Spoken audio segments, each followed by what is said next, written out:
तर जय बाळूमामा मित्रांनो, तर आज आपण जाणून घेणार आहोत लेंडी पूजनाचं संपूर्ण महत्त्व, लेंडी पूजनाचा कार्यक्रम आणि लेंडी पूजन हे पालखीवर साजरा कशासाठी करतात याचं संपूर्ण माहिती आपल्याला आपले चांडोळकर दादा देणार आहेत. तर आपण जाऊ चांडोळकर महाराजांकडे. जय बाळूमामा. चांडोळकर मामा जय बाळूमामा. जय बाळूमामा. तर चांडोळकर मामा, आपला प्रश्न आपल्याशी असा होता की लेंडी पूजन सोहळा हा तळावर साजरा कशासाठी करतात? मामाचा साक्षात्कार असा आहे की मामाच्या लक्ष्मीचं पूजन ज्यावेळेस मामा हयातीत होते त्यावेळेस सुद्धा मामा लक्ष्मी पूजन म्हणून मेंढीचं लेंडी पूजन करीत होते. ती आजही चालू आहे. आणि त्या लेंडी पूजनामध्ये जे दूध उतू घातल्या जाते त्या दुधाचं महत्त्व असं आहे की ज्या दिशेला दूध उतू जाईल त्या दिशेमध्ये पाणी पाऊस विपुल पिकेल, म्हणजे भरपूर पडेल आणि धनधान्य भरपूर पिकेल आणि मामाचा पालखी सोहळा त्याच दिशेनं वर्षभर जात असतो.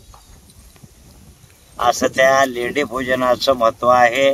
आणि जाणाऱ्यांना ते मामा एका दिवशी दिशा दाखवून देतात की तुम्ही या मार्गाने चाला. असे मामाचे 19 पालखी सोहळे आहेत. 19 जणांना 19 दिशा दाखवून देतात मामा.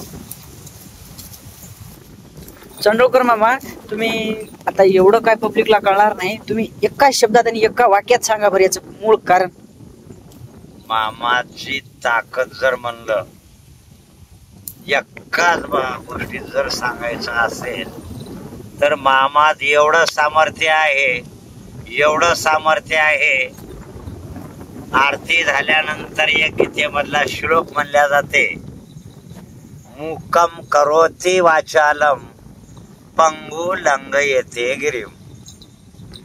मुख्याला वाचाळ करणारा, लंगड्याला पर्वत चढविणारा, एवढं सामर्थ्य त्या मामामध्ये आहे.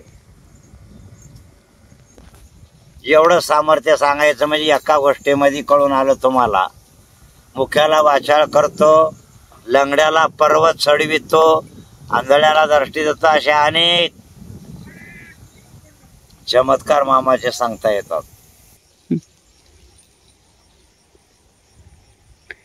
चांडोळकर मामा, हे पूर्ण एकाच गोष्टीत सांगायचं म्हणजे कसं?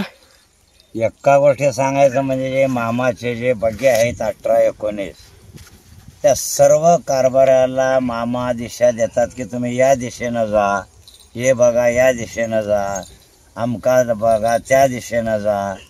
असे मामा प्रत्येक दिशामध्ये त्या बग्याला पाठवतात, म्हणजे दिशा देतात. एकाच वेळी सर्वांना दिशा देतात. हो. अजून काही शंका असतील तर कमेंटमध्ये नक्की सांगा.